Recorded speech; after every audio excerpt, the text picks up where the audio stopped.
So my dad brought this over from America when he came over. It's a solder time to watch kit.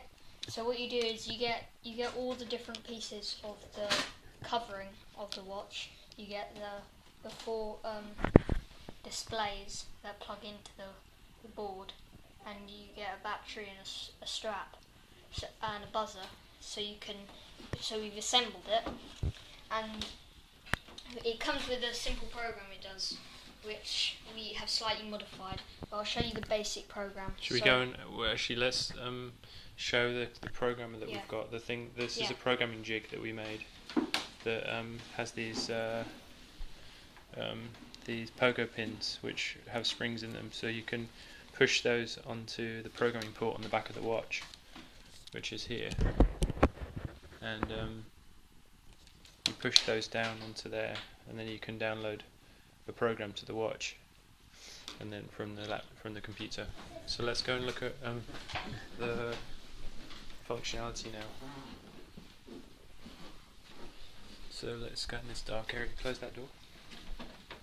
It helps to see the LEDs in a darker area like this. Okay, so when you first turn it on, there's two buttons, right? Yeah, there's right and left, and you can also press both.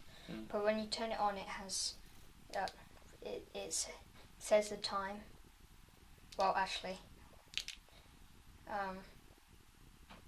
let me just wait for it to start again.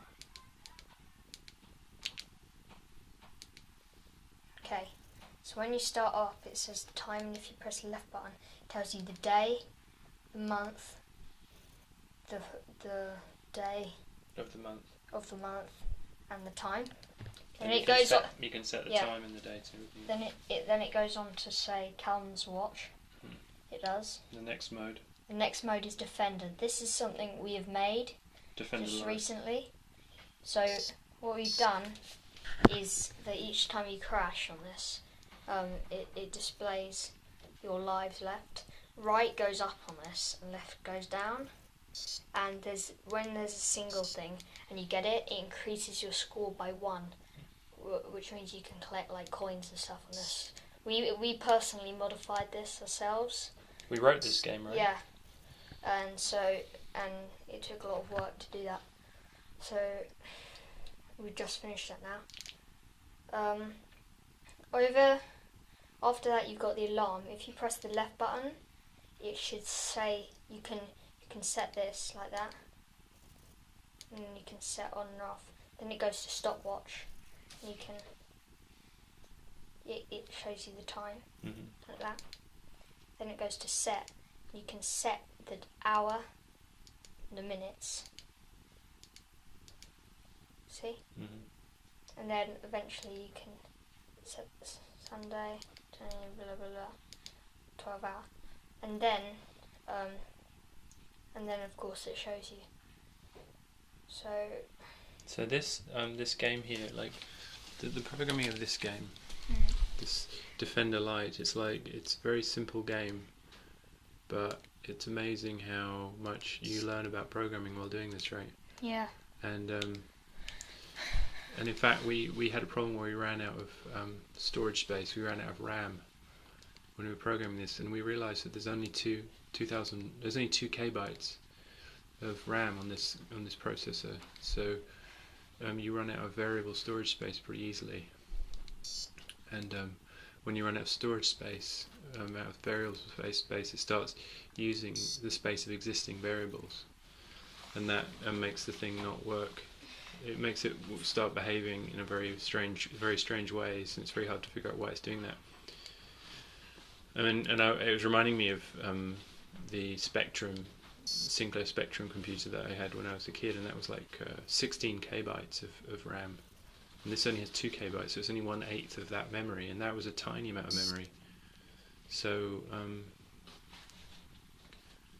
this is an amazing little programming project on this very small, what is it, 7x20 dot screen. Yeah. That's awesome. It switches itself off after a few seconds when you haven't used it. Unless it's on, unless it's on the mode which is Callum's watch. Oh yeah. Or Defender. The thing is look, I've switched Defender on. Watch. it'll crash, and it'll say 2 lives. Yeah. And then it'll say 1 life and 0 life until it says game over and moves on to the next one, which is... Just a minute. It won't respond to us doing that scrolling. The next one is alarm, and alarm, if you leave it for just a few seconds, turns off automatically. See? Yeah. That's awesome.